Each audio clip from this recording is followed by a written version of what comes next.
Vote এখনো আসেনি। হ্যাঁ। আসসালামু আলাইকুম ওয়া রাহমাতুল্লাহি ওয়া বারাকাতুহু।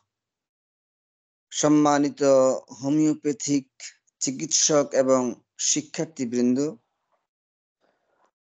আমরা অর্গান অফ মেডিসিনের ধারাবাহিক আলোচনায় এই পর্যায়ে 17 নম্বর 22 নম্বর অনুচ্ছেদ থেকে আলোচনা করবেন সম্মানিত আলোচক আফজারুল ইসলাম।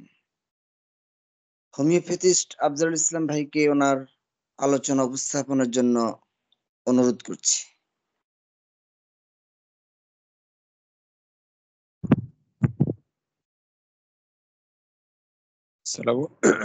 আসসালামু আলাইকুম ওয়া রাহমাতুল্লাহি ওয়া বারাকাতুহু।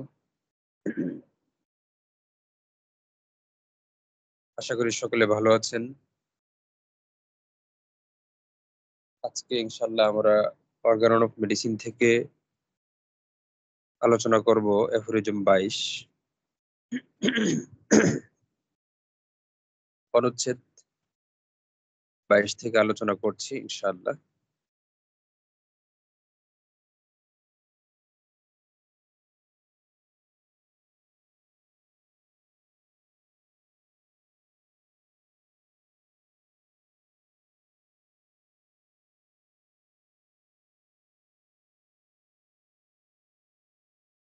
অ্যাফোরিজম 22 6th এডিশন থেকে বলা আছে এখানে,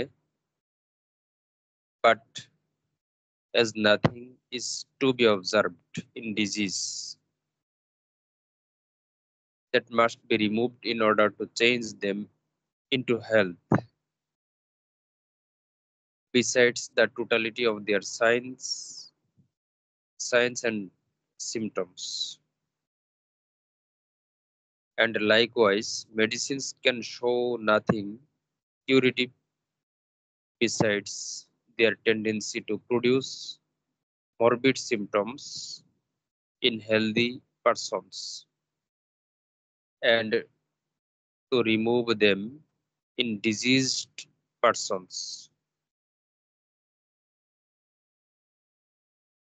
It follows on the one hand that medicines only become remedies and capable of annihilating disease because the medicinal substance, by exciting certain effects and symptoms, that is to say, by producing a certain artificial morbid state, removes and abrogates the symptoms already present.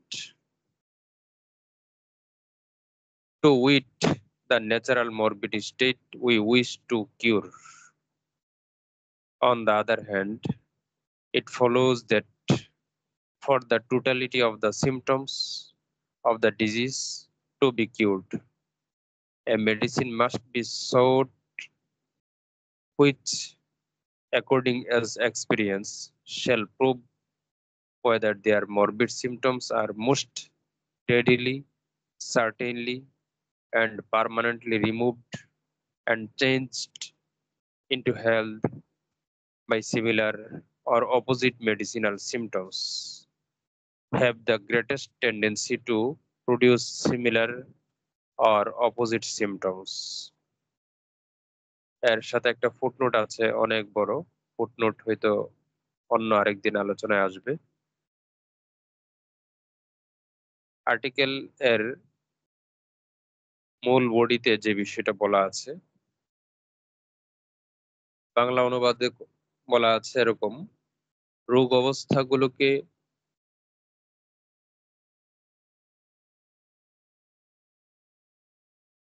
অবস্থাগুলোকে স্বাস্থ্যে পর্যবসিতকরণের জন্য একটি মাত্র জিনিস যা অবশ্যই দূর করতে হবে, তা হচ্ছে ব্যক্তিনিষ্ঠ ও বস্তুনিষ্ঠ লক্ষণাবলীর সামগ্রিকতা। ঔষধগুলোর আরোগ্য ক্ষমতা একান্তভাবে সুস্থ ব্যক্তির মধ্যে রোগ লক্ষণাবলী সৃষ্টি এবং অসুস্থ ব্যক্তি থেকে সেগুলো দূর করার প্রবণতার মধ্যে নিহিত রয়েছে। এতে এক এতে একদিকে এটা বোঝায় যে শুধুই তখনই বস্তুগুলো রিমিডিতে পরিণত হয় এবং রোগকে ধ্বংস করতে সক্ষম হয় যখন কতিপয় অভিব্যক্তি এবং লক্ষণরাজি উদ্দীপিত হয়।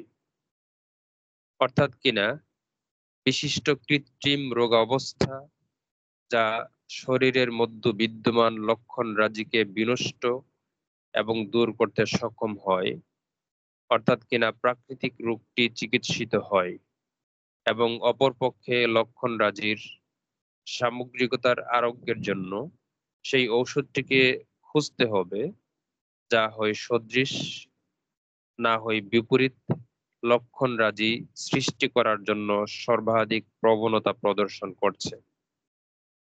এখন যতদূর সম্ভব নিরুপদ্রবে, নিশ্চিতভাবে ও অপরিবর্তনীয়ভাবে স্বাস্থ্য পুনঃস্থাপন এবং বিরাজিত রোগ লক্ষণাবলী দূরীকরণের জন্য সদৃশ অথবা বিপরীত ঔষধ লক্ষণাবলীর সাহায্যে বিশৃঙ্খলাগুলোর চিকিৎসা করা হবে কিনা তা কেবলমাত্র গবেষণাকৃত পরীক্ষাই প্রকাশ করবে। অনুচ্ছেদ 22-এর প্রথম অংশে যে বিষয়টা বলা আছে, এর আগের অ্যাফোরিজম বা অনুচ্ছেদগুলো থেকে আমাদেরকে বারবার এই বিষয়টা স্পষ্ট করা হয়েছে, রোগ আসলে প্রাকৃতিকভাবে প্রকাশিত শারীরিক মানসিক লক্ষণ সমষ্টির নাম।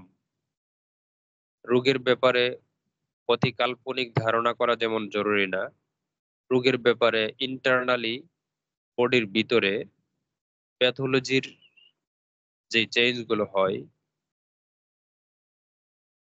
ফাংশনাল এবং সেন্সেশনাল প্যাথোলজি তৈরি হওয়ার জন্য ইন্টারনাল বডির উপাদানগত যে প্যাথোলজির চেঞ্জ হয়, ওই উপাদানগত বিষয়গুলো নিয়ে অতি ব্যস্ত হওয়া জরুরি না। এর আগের এফোরিজম গুলো থেকে স্পষ্ট করা হয়েছে যে মূলত রোগ আসলে লক্ষণ সমষ্টির নাম, যা প্রাকৃতিকভাবে সহজেই প্রকাশিত হয়ে যায়। একজন ব্যক্তি যখন অসুস্থ হবে, তার অনুভূতিতে বিশৃঙ্খলা তৈরি হবে, তার সামগ্রিক জীবনের ফাংশনে কার্যক্রমে বিশৃঙ্খলা তৈরি হবে, ঘুমের ব্যাঘাত ঘটবে, দুশ্চিন্তা আসবে, জ্বালাপোড়া হবে, কষ্ট হবে, রাত্রে ব্যথা বৃদ্ধি পাবে, কারো সকালে ব্যথা বৃদ্ধি পাবে, কারো খাবার দেখলেই অস্বস্তি লাগবে, বমি আসবে, কেহ হয়তোবা অনেক বেশি পরিমাণ খাবে, খাবারের চাহিদা অস্বাভাবিক বেড়ে যাবে, কারোর দেখা যাবে যে রাগ অনেক বেশি বেড়ে গেছে, কোনো ব্যক্তি হয়তোবা কথাই বলতে চাইবে না, নিশ্চুপ থাকবে, নীরব থাকবে, প্রতিক্রিয়া দেখাবে না কোনো ব্যক্তি অতি প্রতিক্রিয়া দেখাবে। অসুস্থতার সময় কোনো ব্যক্তি অনেক বেশি দুশ্চিন্তা করবে, অ্যাংশাস হয়ে যাবে, অ্যাংজাইটি প্রকাশ করবে। কোনো ব্যক্তি হয়তোবা অসুস্থতার ব্যাপারে কোনো গুরুত্বই দিবে না। এই যে বিভিন্ন শারীরিক, মানসিক, চিন্তাগত, কল্পনাগত, আবেগীয়, ইমোশনাল, আত্মিক লক্ষণগুলো বাহির থেকেই পর্যবেক্ষণের মাধ্যমে চিহ্নিত করা যায়। এগুলোই মূলত রোগের বহিঃপ্রকাশ। এগুলোর কোনোটাই রোগের বাহিরের কিছু না। যেগুলো বেসুরুলু, যেগুলো হচ্ছে অস্বাভাবিক, যে বিষয়গুলো, যে অনুভূতি বা লক্ষণ বা কার্যক্রম স্বাভাবিক স্বাস্থ্যের সংজ্ঞাতে পড়ে না, সবগুলোই অসুস্থতার প্রতীক, অসুস্থতার চিহ্ন, অসুস্থতার পরিচয় বহন করে। সুতরাং একজন ব্যক্তি যখন অসুস্থ হবে, আমরা অসুস্থতা কাকে বলে তা যখন চিনতে পারবো, মূল্যায়ন করতে পারবো, নিবিড় পর্যবেক্ষণের মাধ্যমে সংস্কার মুক্ত মন নিয়ে চারিত্রিক, মানসিক, সামগ্রিক রোগীর বিশ্লেষণ করে রোগীর একটা টোটালিটি তৈরি করতে পারবো, একটা চিত্র তৈরি করতে পারবো। এই লক্ষণ সমষ্টিগুলোকেই একসাথে একজন ব্যক্তির রোগ বলবো, এবং এটাই হচ্ছে রোগের প্রকৃত পরিচয়। এর জন্য স্ট্যান্ডার্ড অনুসারে যদি রোগের নাম নির্ধারণ করা হয়, নাম নির্ধারণ করা যায়, স্ট্যান্ডার্ড অনুসারে যখন পরিচয়ের প্রয়োজনে সারা বিশ্বে একই পরিচয় একটা রোগীকে চেনার জন্য লক্ষণ সমষ্টি অনুসারে না চিনের নাম অনুসারে চেনার যেই টেন্ডেন্সি, এটা অসুবিধা নাই বা এটা ব্যবহার করা অসুবিধা না। তবে এই নামের উপর ডিপেন্ড করে একটা রোগকে স্বতন্ত্রভাবে চেনা যাবে না। প্রতিটা রোগ আলাদা, প্রতিটা রোগী আলাদা। প্রতিটা রোগ এবং রোগীকে ডিফারেন্ট, ইউনিক, ইন্ডিভিজুয়াল মনে করতে হবে। এই ব্যাপারগুলো আগেও আলোচনা হয়েছে। সুতরাং এখানে ২২ এ বলা আছে, সামগ্রিকভাবে প্রকাশিত লক্ষণ সমষ্টি যখন রোগ হয়, এর আরোগ্যের জন্য অবশ্যই এই লক্ষণগুলোই দূর করতে হবে। যখন লক্ষণগুলো দূর করা যাবে, শারীরিক মানসিক অসুস্থতা জ্ঞাপক অসুস্থতার সাইন অ্যান্ড সিম্পটমস গুলো যখন দূর করা যাবে, যাকে আমরা রোগ বলছি, যাকে আমরা রোগের বহিঃপ্রকাশ বলছি, যাকে আমরা রোগের প্রকৃত স্ট্রাকচার বলছি। এখন এই লক্ষণ সমষ্টিগুলোই যখন সুনির্দিষ্ট নিয়ম অনুসারে, চিকিৎসার বিধান অনুসারে আমরা দূর করতে পারবো, তখন লক্ষণগুলো যখন দূর হয়ে যাবে, যাকে অসুস্থতার সাথে সম্পৃক্ত করে আমরা চিহ্নিত করেছি, লক্ষণ দূর হয়ে যাওয়া মানেই অসুস্থতা দূর হয়ে যাওয়া। যখন ইন্টারনাল কোনো বিশৃঙ্খলার কারণে লক্ষণ তৈরি হয়, লক্ষণ দূর হয়ে গেলে ইন্টারনাল বিশৃঙ্খলাও দূর হয়ে যাবে। অথবা যখন লক্ষণের কারণে ইন্টারনাল কোনো প্যাথোলজি তৈরি হয়, এবারও লক্ষণ দূর হয়ে যাবে মানে ইন্টারনাল প্যাথোলজি দূর হয়ে যাবে। যদি লক্ষণগুলোকে আমরা কোনোভাবে নষ্ট না করি, বিকৃত না করি, কলুষিত না করি, চাপা না দিই, সাপ্রেশন না করি, লক্ষণগুলোকে ডাইভার্সন না করি, লক্ষণগুলোকে নষ্ট না করি। সুনির্দিষ্ট নিয়মে যখন লক্ষণগুলোকে বিদরিত করা যাবে, তখন একই সাথে বডির ভিতরের যেই উপাদানগত বিশৃঙ্খলা বা প্যাথোলজির যেই বিষয়গুলো ডেভেলপ করে, সেগুলো ব্যালেন্সড হবে।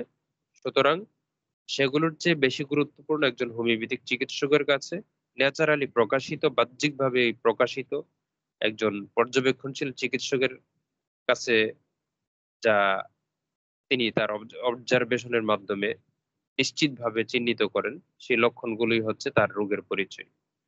তো এই কথাটা স্পষ্ট করে এখানে বলছে যে আপনি যখন চিনতেই পারলেন রোগ আসলে কোনটা, রোগের সাথে তার ভিতর বাহিরের সম্পর্কটা কি, এবং রোগের পরিচয়টা আপনি যখন খুব সহজভাবে, সন্দেহমুক্তভাবে, নিশ্চিত নির্ভরযোগ্য লক্ষণ সমষ্টির মধ্য দিয়ে আপনি চিনতে পারলেন, এখন আপনার দায়িত্ব, আমাদের দায়িত্ব, একজন হোমিওপ্যাথিক চিকিৎসকের দায়িত্ব হচ্ছে লক্ষণগুলোকে কিভাবে দূর করা যায়। লক্ষণগুলো যখন দূর হয়ে যাবে, অবশ্যই রোগ দূর হয়ে যাবে, যা পরবর্তী অন্য এফোরিজমে বলা আছে। সুতরাং এখন এই লক্ষণগুলি দূর করার জন্য আমাদেরকে অবশ্যই ঔষধ নিতে হবে, ঔষধ প্রয়োগ করতে হবে। চিকিৎসা বিজ্ঞান নিয়ে যেহেতু আমরা কাজ করছি, এখন আমাদেরকে এমন একটা ঔষধ বের করা উচিত। বিজ্ঞানী হ্যানিম্যান এখানে নির্দেশনা দিচ্ছেন যে লক্ষণগুলো দূর করার জন্য এমন একটা ঔষধ বের করা দরকার, যেই ঔষধগুলো, যে ঔষধ হচ্ছে এরকম সমান লক্ষণ বা সমপর্যায়ের লক্ষণ বা সাদৃশ্য লক্ষণ উৎপাদন করতে পারে। দ্বিতীয় অংশে যেটা বলা আছে, ঔষধগুলোর আরোগ্য ক্ষমতা একান্তভাবেই সুস্থ ব্যক্তির মধ্যে রোগ লক্ষণাবলী সৃষ্টি এবং অসুস্থ ব্যক্তি থেকে সেগুলো দূর করার প্রবণতার মধ্যে নিহিত রয়েছে। এই পয়েন্টটাও খুব গুরুত্বপূর্ণ। সুতরাং এমন ঔষধ তো আমরা দেব। তো বলা হচ্ছে যে ঔষধগুলোর আরোগ্য ক্ষমতা কিসের উপর ডিপেন্ড করে। আমি হচ্ছে একজন রোগীকে মনে চাইলে একটা ওষুধ দিয়ে দিলাম এবং বললাম যে তোমার এটা ভালো হয়ে যাবে। তিনি অসুস্থ, জ্বর হইলো, অসুস্থ হইলো, মাথা ব্যথা হইলো, পেটের সমস্যা হইলো। আমি আমার আ মনে হইলো যে সব গাছেই তো ঔষধি গুণ আছে। আচ্ছা ঠিক আছে, আমার পাশে ঔষধি বাগান আছে। আমি এরকম একটা ভেষজ উদ্ভিদ থেকে পাতা এনে ছিঁড়ে তাকে দিয়ে দিলাম রস করে, যে এটা খান। এটা থেকে আপনি সুস্থ হয়ে যাবেন। এখন এটার গুণাবলী আমি জানি না। এই পাতাটা ভেষজ গুণ সম্পন্ন, এটা সত্য। কিন্তু এটার সাথে রোগীর সম্পর্ক কি সেটা আমি জানি না। অথবা এমন কোনো কেমিক্যাল আমি তাকে দিয়ে তাকে চিকিৎসার মাধ্যমে আরোগ্য করার চেষ্টা করলাম, যার গুণ, যার ক্ষমতার সম্পর্কে আমি জানি না। এটা আসলে নিয়ম হবে না।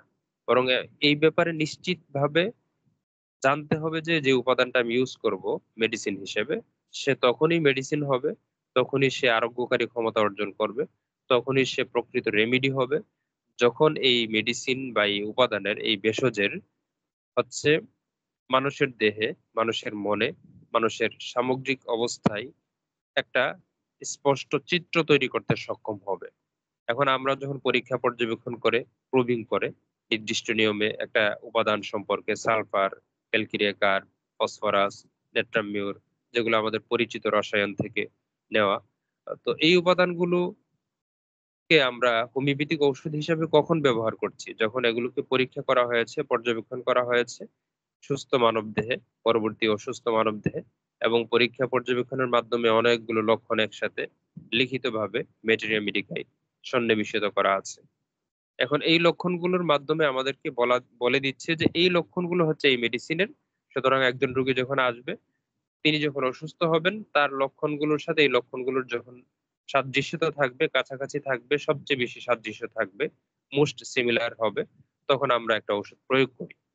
তো এই যে ঔষধি বস্তুর এই ঔষধি ক্ষমতা, এটাকে প্রথমে কিন্তু বের করতে হয়েছে তার ভিতরে আসলে কি অন্তর্নিহিত ক্ষমতা আছে। এটা এর আগের এপিসোডে বলা আছে যে কোনো ঔষধি বস্তুকে বাহির থেকে তার আকার আকৃতি দেখে অনুমান করা যায় না যে তার ভিতরে আসলে কি অন্তর্নিহিত ঔষধি ক্ষমতা আছে। এটাকে অনুমান করে, কল্পনা করে, এরকম ভাবে হচ্ছে যান্ত্রিক পরীক্ষার মাধ্যমে এর অন্তর্নিহিত সুপ্ত ক্ষমতাটাকে আসলে ফাইন্ড আউট করা যায় না। একটা ঔষধ, সালফার, ক্যালকিরিয়া কার্ব, নেট্রামিউর, আমাদের খাবারের লবণ, এখন এটাকে রাসায়নিক বিশ্লেষণ করে, যান্ত্রিকভাবে মেশিনে পরীক্ষা করে, আপনি এর ভিতরে কখনোই খুঁজে পাবেন না যে এর ভিতরে এই ক্ষমতাটা আছে যে সে সবসময় হচ্ছে চুপচাপ থাকতে চায়, নীরব থাকতে চায়, মন খারাপ করে থাকতে চায়, তার মনের ভিতরে অনেক কষ্ট, কত কষ্ট সে লুকিয়ে রেখেছে।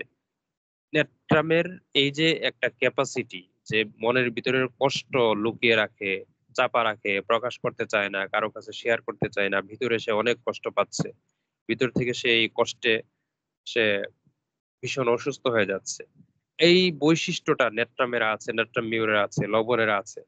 এটা কি কোনো রাসায়নিক বিশ্লেষণ থেকে কখনো এর আগে কেউ, কোনো বিজ্ঞানী, কোনো দার্শনিক বের করতে পেরেছেন? যতক্ষণ না হ্যানিম্যানিয়ান নীতি অনুসারে পরীক্ষা পর্যবেক্ষণ করে এটাকে বের করেছেন, না, এটা করতে পারেন নাই। এটা সম্ভব না, এখনো সম্ভব না। আধুনিক যুগের এই অত্যাধুনিক যান্ত্রিক কৌশল থেকেও, যান্ত্রিক সহযোগিতা নিয়ে কোনো উপাদানের এই সুপ্ত বৈশিষ্ট্যগুলোকে আপনি বের করে নিয়ে আসতে পারবেন না। কিছু বৈশিষ্ট্য জানা যায়, তার টক্সিক ক্যাপাসিটি জানা যায়, রাসায়নিক উপাদান সম্পর্কে জানা যায়, রাসায়নিক গঠন জানা যায়, সে বিষক্রিয়া কিভাবে করতে পারে, রাসায়নিক ক্রিয়া তার কিভাবে হতে পারে, ক্রিয়া প্রতিক্রিয়া কেমন হতে পারে, এই বিষয়গুলো জানা যায়। কিন্তু প্রকৃত অর্থে এই স্থূল ব্যাপারগুলো ছাড়া সুপ্ত ব্যাপারগুলো জানা যায় না। এই সূক্ষ্ম ব্যাপারগুলো জানার জন্য অবশ্যই প্রুভিং করতে হবে। আর প্রুভিং করার জন্য যখন আমরা সিদ্ধান্ত নিব যে আমরা মানুষের চিকিৎসা করব, তখন অবশ্যই প্রুভিংটা মানুষের উপরই করা অধিকতর যৌক্তিক হবে। অধিকতর যৌক্তিক এজন্য মানুষের শারীরিক কাঠামো, মানুষের বডির structure, anatomy, physiology, psychological structure, এটা তো কোনো ইঁদুর বিড়ালের সাথে মিলবে না। একটা ইঁদুর বিড়াল বা অন্য কোনো কিছুর উপর যখন ঔষধটা প্রুভিং করা হবে, হয়তোবা তার কিছু সিমটম আমাদের সাথে মিলতে পারে, তার ফিজিক্যাল সিমটম গুলোর অনেকগুলোর ফিজিক্যাল স্ট্রাকচার মিলবে না, কিন্তু সিমটমস একটা উপাদানের এরকম মিল হয়। তো কিন্তু মেন্টাল স্ট্রাকচার তো মিলানোর কোনো সুযোগ নাই। তো এই যে জায়গাটা, এটাকে নিশ্চিত হওয়ার জন্য আরো যে বিষয়টা প্রয়োজন সেটা হচ্ছে একটা মানুষের উপর ঔষধ প্রয়োগ করা।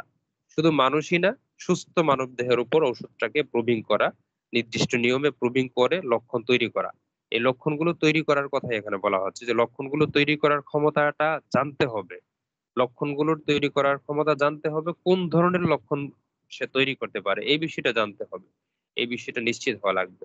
তখন আমরা যখন এই লক্ষণগুলোর সাদৃশ্যে ওষুধটা প্রয়োগ করব, তখন সেটা ওষুধটাকে রোগটাকে আরোগ্য করবে, ওষুধটাকে সারাবে, অর্থাৎ লক্ষণগুলো দূর করবে। লক্ষণগুলো দূর হবে মানে রোগী সুস্থ হবে, বা রোগ দূর হবে, বা অ্যাডভান্স পর্যায়ে যাবে পরবর্তী চিকিৎসার জন্য।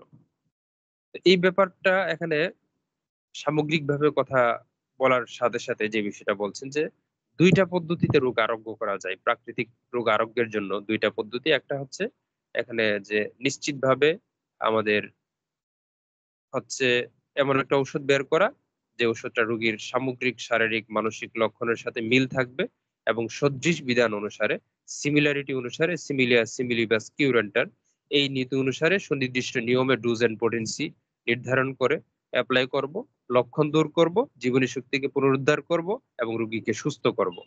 এটা একটা পদ্ধতি।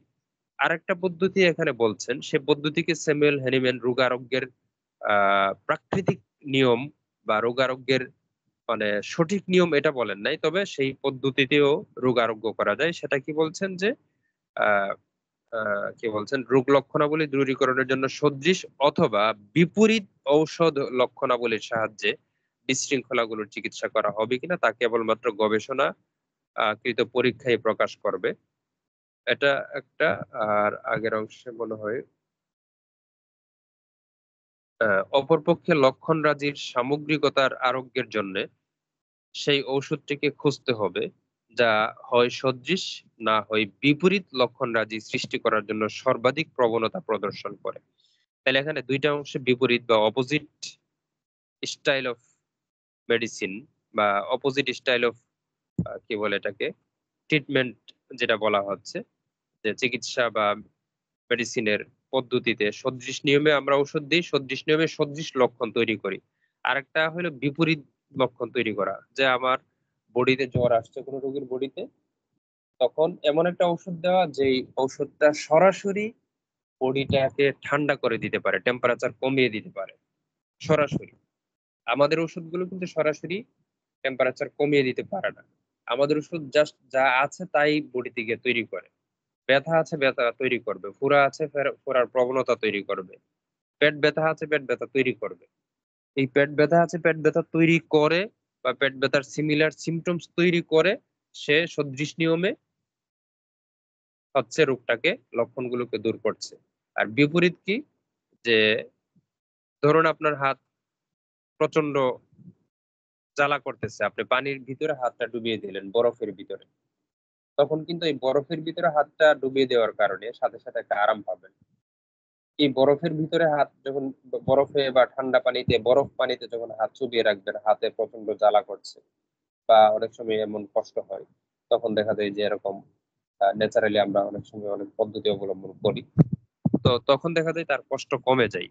রোগীর প্রচন্ড জ্বর আসছে, ওই অবস্থায় যদি পুরো শরীর খুব ভালো করে পানি দিয়ে ঠান্ডা পানি দিয়ে মুছে দেওয়া যায়, দেখা যাবে যে জ্বরের মাত্রাটা কমে আসবে। এরকম ভাবে অন্য কোনো রোগের ক্ষেত্রেও যদি গবেষণা করে একদম বিপরীত একটা ঔষধ বের করা যায়, যে বিপরীত নীতিতে সে কাজ করবে, ওই লক্ষণটাকে দূর করবে, এটা করা যায়। এখন এটা করা যাবে কিনা এটা পরবর্তী গবেষণায় করা যাবে কিনা, মানে এটা এটা আসলে ঠিক কিনা, কতটুকু ঠিক, কতটুকু সময়ের জন্য পারফেক্ট, এটা হচ্ছে বিষয়। বা এটা দিয়ে কতটুকু কাজ করা যায় বিপরীত পদ্ধতি দিয়ে, এটা হচ্ছে গবেষণার বিষয়। হোমিওপ্যাথি যতটুকু পারে ঠিক ডিসিমিলার বা অপোজিট পদ্ধতিতে এটা ততটুকু পারে কিনা, এটা হচ্ছে গবেষণার দাবি রাখে। কিন্তু এটা হয়। আর একইভাবে ধরেন একজন ব্যক্তির হাতে, ধরেন আমি হাতের উদাহরণ যেহেতু দিচ্ছিলাম, এখন হাতে প্রচন্ড জ্বালা হচ্ছে, প্রচন্ড হচ্ছে বার্নিং হচ্ছে, সে যদি আপনার বরফ পানিতে বা বরফের মেসেজিং না করে, বরফ অ্যাপ্লিকেশন না করে, সে যদি ভিন্নভাবে চিকিৎসা করে, যে ধরুন সে তার হাতটাকে আগুনের কাছে নিয়ে তাপ দিল, আগুনের মাধ্যমে যে প্রচন্ড জ্বালা তৈরি হয়, এখন আগুনের ভিতরে তার হাত পুড়িয়ে ফেলবে না, এখন তাপ দিল, ওই পদ্ধতিতেও হাতের জ্বালা কমানো যায়। তো এটা হচ্ছে আহ, সম্ভবত অর্গানন অফ মেডিসিনেরই একটা অনুবাদের ভূমিকাতে আমি পড়েছিলাম। তিনি এটাকে অর্গানন অফ মেডিসিনের সরাসরি সম্ভবত ষষ্ঠ সংস্করণের ভূমিকাতে আছে, হ্যানিম্যানের উদাহরণে আছে বা অন্য কোনো লেখক এটা সংযুক্ত করেছেন কিনা। তিনি একটা জায়গায় লিখেছিলেন যে কোনো ব্যক্তির যদি হাত পড়ে যায়, ধরুন দুইটা হাত পড়ে গেছে, একটা হাত নিয়মিত ঠান্ডা পানি দিয়ে বরফ দিয়ে হচ্ছে চিকিৎসা করতে পারেন তাকে আরাম দেওয়ার জন্য। ঠান্ডা পানিতে হাত যখন দেওয়া হয় তখন অবশ্যই তার কষ্ট কমে, জ্বালা কমে। আর আরেকটা হাত তাকে ওইরকম ঠান্ডা পানি দিয়ে বরফ দিয়ে তাকে চিকিৎসা না করে বা আরাম দেওয়ার চেষ্টা না করে, ওই হাতটাতে নিয়মিতভাবে আগুনের তা দেওয়ার জন্য তিনি বলেছেন, বা আগুনের কাছে হাতটা নিয়ে যাওয়ার জন্য নিয়মিতভাবে যতটুকু সহ্য করা যায়, যতটুকু অক্ষতিকর ভাবে আগুনের সেক দেওয়া যায়, আগুনের উত্তপ্ততা দেওয়া যায়, সেটা করলেন। তো উনি চ্যালেঞ্জ করেছেন যে দেখবেন যে ওই হাতটাই দ্রুত সুস্থ হবে যে হাতটাতে ওইরকম উত্তপ্ততা ব্যবহার করা হয়েছে, তাপ ব্যবহার করা হয়েছে, গরম ব্যবহার করা হয়েছে। সাথে, সাথে আরামটা হয়তো ঠান্ডায় বেশি হতে পারে। কিন্তু আরোগ্যটা মূলত ওই জ্বালা দিয়ে জ্বালা তৈরি করা, জ্বালা দিয়ে জ্বালা দূর করা, ওই নীতিতে যখন হয় তখন দেখা যায় কি এটা দ্রুত হয়। একই সাথে ২ টা হাতের চিকিৎসা আলাদা করে এভাবে একটা সিমিলার পদ্ধতি আর একটা ডিসিমিলার পদ্ধতি বা অপোজিট পদ্ধতি দিয়ে চিকিৎসা করলে তখন বিষয়টার পার্থক্য দেখা যায়। এরকম। এখন ধরুন আমাদের কোন রোগীর মন খারাপ, আ ধরেন একজন ব্যক্তি হচ্ছে পরীক্ষায় ফেইল করল। তার মন খারাপ হবে। অসুস্থতা কি বলে মানসিকভাবে অসুস্থ হবে, শারীরিকভাবে অসুস্থ হবে, বিভিন্ন লক্ষণ তৈরি হবে।